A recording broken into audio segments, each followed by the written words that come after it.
A pleasant evening to all of you. My report is the second part of Chapter 3, Legal Issues in Employee Selection. Another growing concern when it comes to a scenario in a workplace is the term sexual harassment. Before we start with the main topic, I will briefly define the meaning of harassment. What is harassment? Harassment can be in the form of verbal. Ito yung pagsasabi ng mga harsh comments na nag-exhibit ng discrimination to one individual, and it can be in the form of visual. For example, the use of posters, just like in this picture, is an example of Confederate flag na nagre-represent ng repression and slavery according to some Americans. And yung pinaka most common is yung physical. Ito yung pag-touch sa ating part ng katawan na tingin natin na may meaning in which nagiging uncomfortable tayo. In 2007, 27,112 complaints of harassment ang na-file ng EEOC at yung tinatawag na Equal Employment Opportunity Commission. Sila yung responsible sa batas na gawing illegal yung pagdidiscriminate sa mga job applicants based sa kanilang race, color, religion, sex, and so on. And out of 27,112 complaints, 12,210 dito is about sexual harassment. And this is the main topic of my report, and 16% were filed by males. When we talk about the total of victims, according to one research, 44% or more naman dito yung women and 19% or more dito is yung mga men. And there are two reasons kung bakit daw nag-i-increase yung percentage ng sexual harassment. It's either because of gender pioneers. Gender pioneers means that lahat na nagtatrabaho sa isang company ay puro mga lalaki, then ikaw lang yung babae. Ikaw lang yung nagre-represent ng gender mo, ayun yung tinatawag na gender pioneer, in which may posibilidad na pwede ka nilang maharas ng mga co-workers mo. And gender isolates naman, for instance, madami mamang mga babae, tapos tatlo lang yung lalaki, na outnumbered na mga babae ang mga bilang ng mga lalaki. Thus, it is what we call gender isolates. Harassment is not an issue limited to the United States. There are also other countries who impose laws when it comes to preventing and punishing harassment, such as Canada, UK, Australia, New Zealand, Ireland, and European Union countries. Now let's proceed to the different types of harassment. One is the quid pro quo. It is a Latin word, means a favor for a favor. An example in the book, yung supervisor ng isang company, sinabihan niya yung secretary niya na makikita niya yung job niya kung sasamahan niya yung tumutulog. And according to what I have researched, not only perks or benefits like raises or bonuses, promotions, and so on, yung maaring makuha ng isang tao. Meron din mga tinatawag na threats na like tatanggalin ka nila sa kanilang trabaho or hindi ka nila ipopromote sa inyong posisyon kapag hindi mo inaccept yung certain favor. The second type is what we call the hostile environment, in which dito ina-explain yung different nature ng harassment. And according to the court, harassment may include comments, unwanted sexual or romantic advances, or the display of demeaning posters, signs, cartoons, and so on, like what I had mentioned a while ago. And single incident lang dito is may present na kagad ng harassment. And these are the following conditions under ng hostile environment. Number one is yung pattern of behavior. According to the US Supreme Court, dapat daw may pattern of behavior rather than isolated incidents. Hindi pwedeng nagkataon lang. Magiging harassment lang siya kung may continuous unwanted behavior na pinapakita yung isang tao. For instance, inaya ka ng coworker mo na mag-date kayo tapos hindi ka pumayag. Hindi yun harassment. Magiging harassment lang yun kung paulit-ulit ka niyang niyayaya tapos to the way na kinukulit ka niya at merong mga pananansyon siyang ginagawa para lang pumayag ka. Next is based on gender. In this part, ina-explain yung sexual harassment na dapat may nai-refer ito na specific gender. For instance, in the book, yung pagsasabi ng stupid sa isang tao, hindi siya sexual harassment because the nature of the comment wasn't based on a specific gender. Magiging sexual harassment lang ito kung nagsabi siya ng, for instance, yung babes or honey dahil nire-refer nito sa female, nakaka-downgrade ito sa mga kababaihan. Ito yung tinatawag na sexual harassment. And one questions on the book, sinabi na maari bang maharas yung isang tao na ng kanyang same gender? According to the court, yes. And in 1998, may isang doon na cases na may isang oil rustabout na naharas ng kanyang kapwa lalaki. Tapos hindi siya binigyan ng tulong ng kanyang supervisor, kaya nag-quit siya at nag-file siya ng kaso sa korte. Sinabi dito na naharas siya ng dahil sa kanyang sex na male, hindi dahil sa kanyang sexual orientation. Kasi kung magko-consider daw na sexual harassment yung nag-cause sa kanya para maharas siya, ito daw ay legal kasi yung sexual orientation is not considered as protected class. But the main lesson here is that we should not tolerate any form of harassment, and every employer should provide a workplace free from harassment. Last is that negative to the reasonable person. Yung idea dito is any pattern of behavior can be considered as sexual harassment. For instance, yung pagbibigay ng bad comments kahit hindi daw nagsasuffer ng any great psychological damage or nervous breakdown yung tao, considered pa rin to as harassment. Organizational liability for sexual harassment or yung pananagutan daw ng isang organization. In this part, in-explain sa case ng quid pro quo harassment that the organization is always responsible sa nangyari. However, sa case naman ng hostile environment, stated that they have the chance to avoid the liability or yung pananagutan daw ng organization by exercising some of the reasonable care. One is preventing sexual harassment. The organization must have a well-conceived policy regarding sexual harassment. Dapat meron silang policy na kung saan lahat ng employees ay naiintindihan. Included dito yung pag-elaborate ng different types of harassment and sino yung mga company officials na maaari nilang lapitan. Furthermore, responsibilities din ng organization ang mga harassment na committed ng mga vendors, customers, and other third parties. Correcting sexually harassing behavior. It is important in the part of the company that they will have a careful investigation. According to Jacobs and Kearns, here are the list of advice na makakapag-reduce ng liability ng organization. Nakasama rin na lang siya dito, masyadong maliit na kasi yung text kapag include ko lahat.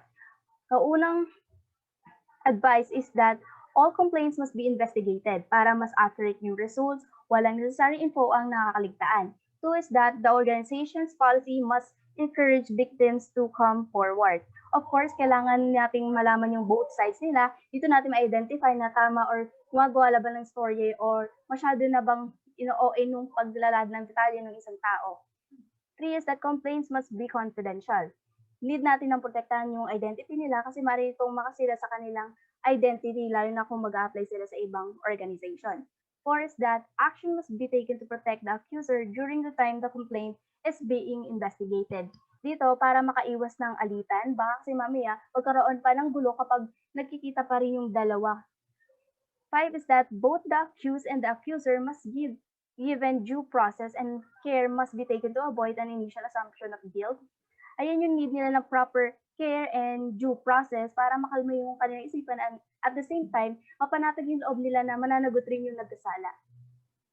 Six, that the results of the investigation must be communicated in writing to both parties. As soon as na-receive na yung results, kailangan na kagad na i-inform yung both parties, the accused and the accuser, para magkaroon sila ng process of moving on. Meron dapat silang consideration kung kailan ulit sila pwedeng bumalik sa trabaho. Seven is that the severity of the punishment, if any, must match the severity of the violation. Kailangan ng fair punishment. Kung hindi naman gaanong kaseryoso yung nakomit ng isang tao, hindi niya deserve ang severe na punishment. Kasi tao rin naman tayo. Lahat naman tayo is nagkakamali and maging fair din tayo sa pagbibigay ng type of punishment. In addition, yung important point here is that dapat may mas proactive ang mga organization to prevent any forms of harassment.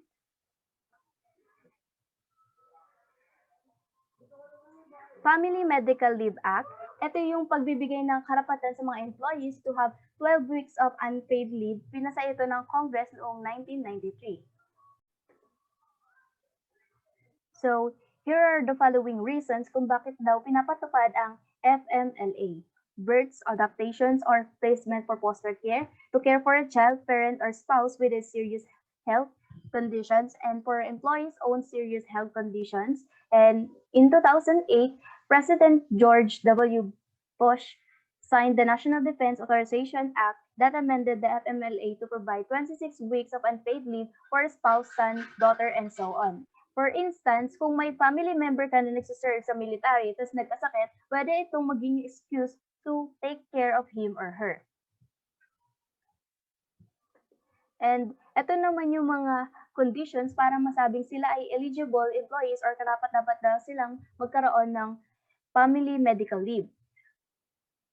These are the three criteria. Work for a covered employer, in which yung kanilang employer is dapat meron daw 50 employees or more, and have worked for the organization for at least 1 year, and have worked at least 1,250 hours over the previous 12 months. Since meron daw debate na kung saan meron daw na qualifications ang pagsasabi ng tinatawag na serious illness, kaya ang Department of Labor ay gumagawa ng mga ilang criterias about dito. One is for any period of incapacity of more than 3 consecutive calendar days and at least 1 or 2 visits to a health care provider and issuance of prescription medicine. 2 is for any period of incapacity due to the chronic serious health conditions. And 3 is any period of absence to receive multiple treatments for a condition that would result in a 3 or more day period of incapacity if left untreated. Affirmative action. These are the programs na nagbibigay ng equal opportunities sa mga groups na historically discriminated, gaya ng mga black men, para magkaroon sila ng special access sa mga schools and organizations. So here are some strategies under ng affirmative action. One is that monitoring, hiring, and promotion statistics, kung balance ba yung between males and females and between minorities and non-minorities sa mga organizations. Is that international recruitment of minority applicants. Dito, in-encourage mo yung employees na mag-recruit pa ng tao para mas maging effective based on sa book, pwede nilang bayaran yung kanilang employees or bigyan ng bonuses kapag meron silang nare-recruit. There is that identification and removal of employment practices working against minority applicants and employees. Dito, nire-remove yung mga practices na nakaka-discourage sa mga minority applicants. For instance, may nagreklamong African-American employee na nagsabi na hindi daw siya na-promote dahil sa kanyang race. And as evidence, pinakitin niya yung Confederate flag na nakaskill daw sa kanyang supervisor's office. Yung flag kasi na yun, yung nag-show ng pag-embrace ng discrimination laban sa mga black men. And next one is preferential hiring and promotion of minorities. Dito, nilalahad na ang affirmative action ay nagre-require dapat ng mga employers ay ang kanilang mga employers ay nag-monitor ng mga employment records para ma-identify kung qualified ba ang isang minority sa trabaho. Kasi hindi naman maaari na tumanggap sila ng unqualified minority over sa qualified non-minority. Reasons for affirmative actions. These are the following reasons kung bakit merong mga affirmative action programs ang mga organizations. 2 for involuntary reasons, which is required and automatic na ito, and voluntary, which means na depende sa kanilang desisyon kung gusto nila o hindi.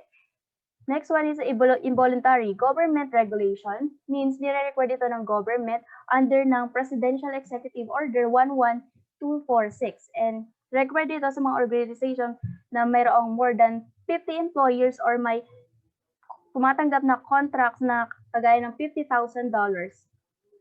Next one is court order. For instance, kapag may incidents na may police or fire department na they are not promoting and hiring enough members of the protected class, in-order ng court na magkaroon sila ng affirmative action program. Second is voluntary. The consent decree. Kapag may nag-file ng complaint sa court, meron chance yung organization na umamin ng kasalanan nila at mag-sign na lang ng agreement na willing silang magbago para hindi na ito lumala pa at pagtalunan sa korte. Fourth one is that desire to be a good citizen. Para makaiwas sa mga complaints na may possibilities na umabot pa sa korte, yung mga organization kusa na sila nagde-develop ng affirmative action plan programs para din iwas problema at maging fair to all groups of people. When we talk about legality of preferential hiring and promotion plans, dito ini-explain na need ng strict scrutiny analysis ang bawat organizations when it comes to hirings and promotions. Dapat daw may mga, that for every plan, merong compelling government interest. Means that yung certain plan or regulations ay pumasa sa policy ng government in which hindi nito na-violate yung fundamental rights ng mga tao. And kapag di mas pasado yung certain plan or regulations, there are 5 criteria used by the court to strictly analyze yung affirmative action plan kagaya ng preferential hiring. A history of discrimination. Dito na-identify kung may past records ba yung ng discrimination yung isang organization. Kung wala, then yung affirmative action plan can either necessary nor legal. Beneficiaries of the plan, in which dapat yung nagbe-benefit sa action plan is yung mga actual victims ng discrimination. At kung hindi naman, the court considered other 3 criteria and ito yung mga sumusunod na criteria. Population used to set goals, and as mentioned in the book, meron 2 types ng population. One is that area population, in which nagbe-base dapat ang mga organizations sa pag-hire ng applicants based on sa total number ng minorities sa isang area. Yung isa naman is qualified workforce, wherein dito kinoconsider yung mga bilang ng minorities na considered as qualified. Ang pinaka-effective daw dito sa type ng population is yung qualified workforce kasi hindi naman obligation ng isang university or organization na magpasok ng mga minorities na hindi naman qualified. Next is the impact on non-minorities. Dito sinasabi na dapat equal rights or opportunities ang binibigay natin sa tao. Kumbaga, tinitignan natin dapat na yung rights din ng non-minorities, lalo na kung deserve naman nila yung isang position o sila yung mas qualified kaysa sa ibang minority. And para din maiwasan yung reverse discrimination na tinatawag. One of the examples in the book, kapag may minority applicant daw na nag-top 3 yung score niya, then yung top 1 and top 2 are non-minorities. According to the court's decision, all of them are equally qualified kasi the score is close enough. And para ma-identify daw kung sino yung mas dapat piliin sa kanila is the methods will be discussed in Chapter 6. And last is the end point of the plan. Of course, dapat may sineset tayo na kung ilang years lang gagamitin yung plan, lalo na na-achieve natin yung mga certain goals para naman maging fair at hindi mag-cause ng hardship sa mga non-minority group applicants. And consequences of affirmative action plans, and as expected, there are no such perfect program. According to the book, yung mga employees na hinahired na dahil sa affirmative action plan is that piniperceive sila ng kanilang coworkers as less competent. And dito nagkakaroon sila ng tendency na dinidevalue nila yung sarili nilang performance. And furthermore, yung iba nilang co-workers nagbe-behave negatively against them. Meron way kung paano daw natin ma-reduce yung mga incidents na kagaya nito, and ito by giving the participants positive information about their abilities. When we talk about privacy issues, the Fourth Amendment give rights and protects citizens against a reasonable search and seizure. Search means that ito yung paghahanap ng mga police or other public agents sa mga bahay, and seizure, ito naman yung pagkuha nila ng mga bagay na sa tingin nila is yung kahina-hinala. And ang public issues na ito ay limited lang against sa mga public agents in which hindi nila sakop yung mga private industry. Wala na halimbawa magkakaroon ng drug testing sa isang private industry at ni-require ng government ang regulations na ito. Moreover, the Drug-Free Workplace Act, nire-require nito ang mga organizations na nakakatanggap ng kontrata ng $100,000 or more upang mag-provide ng drug-free workplace. Next is drug testing. Nagkakaroon ng drug testing is because of reasonable suspicion and with just cause. And some of the examples of suspicions are tips that employees are using drugs, yung mga nagsusumbong, yung nagsasabi sa kanilang boss, or accidents or discipline problems, actual observations of drug usage, ito yung mga nahulihan sa akto, and physical symptoms gaya ng namumula yung mata. The legality of random drug testing, dito mini-measure ng court kung mas matimbang ba yung needs ng employers laban sa rights ng mga right of privacy ng mga employees. And the courts consider the degree to which an employee's behavior affects the safety and trust of the public. In this part, need din syempre ng reassurance ng organization na nasa tamang wisyo yung kanilang mga employees. The courts include the accuracy of drug tests and the care and privacy taken during the test. Because there are some issues like what is cited in the book, may ilang employees na nag-cheat sa drug test. Gaya na lang ng pagkuha ng clean urine or pagbili and so on. And ang pinaka-strange daw dito is yung paggamit ng Wizinator. The original Wizinator, a prosthetic penis. And ito ay binibenta ng isang company. Meron itong nakascore na fake urine at may heating pad dito para makip yung urine sa normal body temperature. And kinilala si Ontario Smith bilang isa sa nahulihan sa airport na gumagamit nito. And here are some two ways kung paano daw natin mare-reduce yung gatong klase ng pag-cheat. One is that required to strip, required maghubad yung isang tao na tinatest and to be observed. Kailangan nila na obserbahan while giving their samples. Two important issues. One is the appeal process in which deserve malaman ng isang tao kung bakit siya nag-positive, though hindi naman daw siya gumagamit. Ano yung mga process na ginawa and pwede siya mag-take ulit. And two is the confidentiality, of course, para sa privacy ng tao. Office and locker searches. Bawat employees naman daw ay ina-allow na magkaroon ng locks yung kanilang lockers. However, parang tinatanggalan naman daw nila ng rights yung organization nila na mag-search sa kanilang locker. Psychological test. And magiging illegal lang ang isang psychological test if it questions and unnecessarily invade the privacy of an applicant. And dinevelop ang psychological test to measure psychopathology. Kung meron bang disorder yung tao, anong personality meron siya, and so on. And based sa book, example na nakaka-invade na ito ay ang privacy. Sabi ng 3 applicants na nag-take daw sila ng 704 na items na psychological test. May ilang questions daw doon regarding the religion and sexual preferences na naging uncomfortable sa kanila. As you can see in this picture, table 3.3, ito yung mga ilang examples na sinasabi nila. Gaya ng I'll go to church almost every week, I am very religious, and so on. And next is that electronic surveillance. Almost 80% of organizations in the US are using electronic surveillance. And yung gamit daw nito is to detect unproductive behavior, potential legal problems, or theft of trade secrets. And according to one survey by Proofpoint 2005, 46% of large organizations is meron daw silang mga employees na ang trabaho daw is to mag-read ng mga ongoing emails sa kanilang coworkers. And over the past years, 27% of large companies daw yung mga number ng employees na natanggal na dahil sa paglabag nila sa email policy. And according sa First Circuit Court of Appeals, yung paggamit daw ng ilang device is hindi naman nakaka-invade ng privacy. Dahil na kapag yung employee is nagtatrabaho sa isang open area. And to lessen this issue, ito yung two ways para ma-assure natin na walang invasion na nagaganap. One is to tell the employees about being monitored, and two is that to sign consent forms. That's all.